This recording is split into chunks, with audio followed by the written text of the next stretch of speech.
Nako, ay balita tayong baka hindi magustuhan ng iba. Alam niyo kung sino. Alam niyo kung bakit? Abay, itutuloy pala at muling gagawin ng Kongreso ang mga ginawa doon sa Quadcom. Ibig sabihin yung investigation kung saan nagsimula ang Quadcom. Ang apat na komite ay pinagsama-sama. Kaya nga naging Quadcom.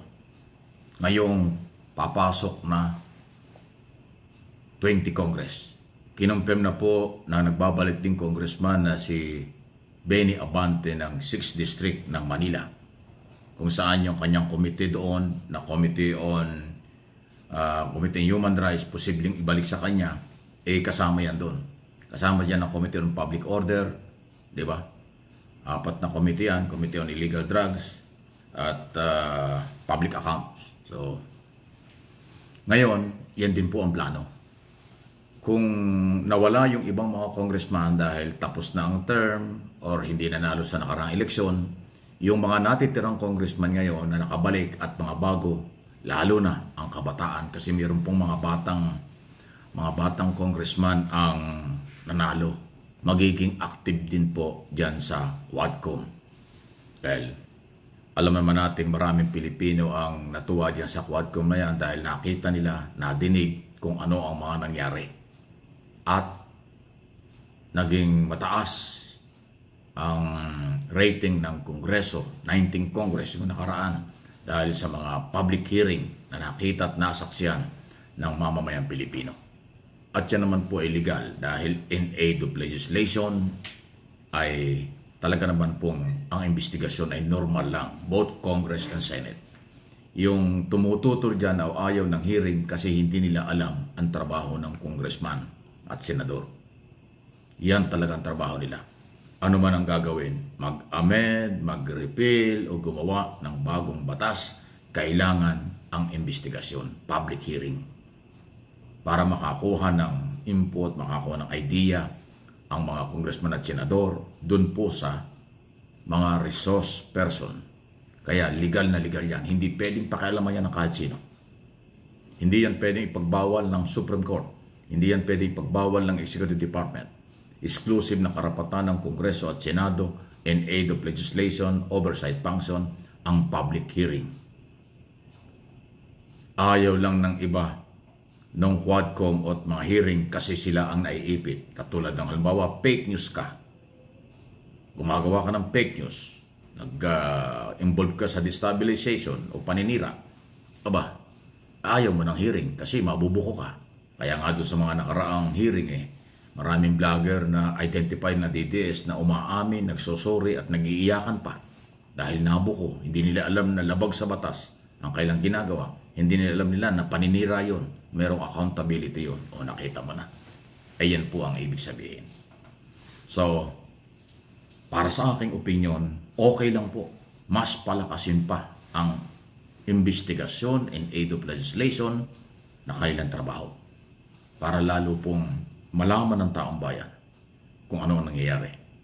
Dahil ang public hearing ay namomonitor, inaabangan, pinakikinggan, at nagkakaroon po ng idea ang mamamayang Pilipino dito at sa abroad. Kasi live ang hearing. Kaya okay na okay yan.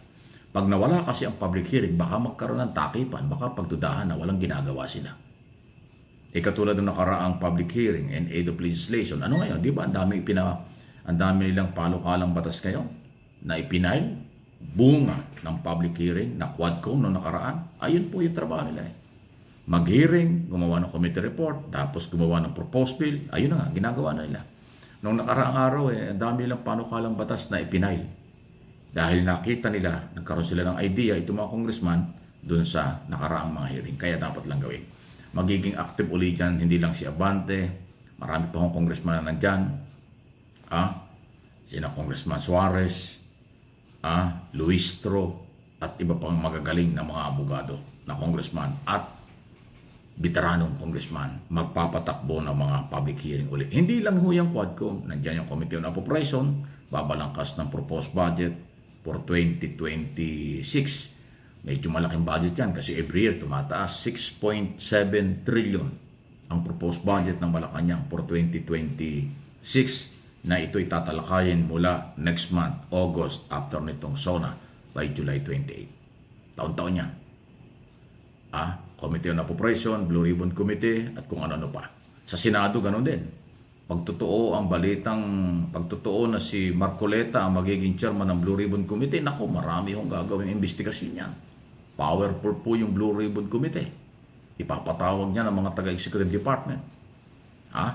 Para magpaliwanag sa kung ano-ano kanyang gustong alamin. In aid of legislation at resolution i-sponsor ng kanyang kasamaan. Powerful po yung Blue Ribbon Committee. Ang counterpart niya sa House of Representatives ay yung Good Government and Public Accountability. Blue Ribbon Committee na tawag doon ni Congressman Joel Chua noong nakaraang Congress. Hindi ko alam kung itong 20 Congress siya pa rin na magiging chairman. So kaya asahan na natin. Hindi ko kayo kinukondisyon. Ipinararating ko lang po ang tamang impormasyon, advance information bilang mamamahayag at bilang political blogger. Asahan na natin dito sa papasok na 20 Congress, maraming public hearing, both Congress and Senate. Mataas at mababang kapulungan, upper and lower chamber. Yan po ang gagawin, lalo na sa Senado. Dahil yung mga Duterte senador, lalo magiging active yan. Na sumilip ng mga butas, palakihin at questionin ang ginagawa ni Pangulong Marcos at ng kanyang mga tauhan. Yan po ang ating aasahan. Kung magiging active o active na yung Congress, lalo magiging active ang Senado. Kasi nadagdagan yung kanilang mga senador na pinaniwalaan natin talagang hindi man magwawala, gagawin ang trabaho niya. Kasi merong silang bagong abogado sa katauhan ni Senador Marcoleta. Bitin na bitin niya sa Kongreso dahil binaliwala yan ng mga congressman kasi minority, inalis ang kanyang mga committees. Ayan, gigil na gigil yan. Pag upo niya sa Senado, ano man ang committee niya, lalo na kung Blue Ribbon, magpapakitang gilas yan. Nasusuportahan ni na Bato at kung sino-sino pa dyan. Okay lang yan. Basta trabaho lang nila. Titingnan natin kung tama ang ginagawa. Ganun naman yan. Ating oobserbahan, imomonitor, bibigyan natin ng opinion at ibabalita ko sa inyo na aking mga followers, subscribers at viewers ng aking mga channel kung ano naman ang kailang gagawin. Basta naaayon sa batas, okay lang. Pero pag umabuso, lumampas sa limitasyon ng kailang kapangyarihan, tatalakayin din natin yan. Dahil in aid of legislation o lahat ng ating ginagawa na naaayon sa batas, okay. Pero pag ito'y lumampas, umabuso, o naging personal, lalo tigit ang mga isyo, atin din pag-uusapan yan. No one is above the law kasi. Yun po ang importante. Rule of law. Ang policy ng Malacanang. So dapat lahat ng ahensya ng gobyerno pairalin ang rule of law. Walang aabuso dahil bawal yon.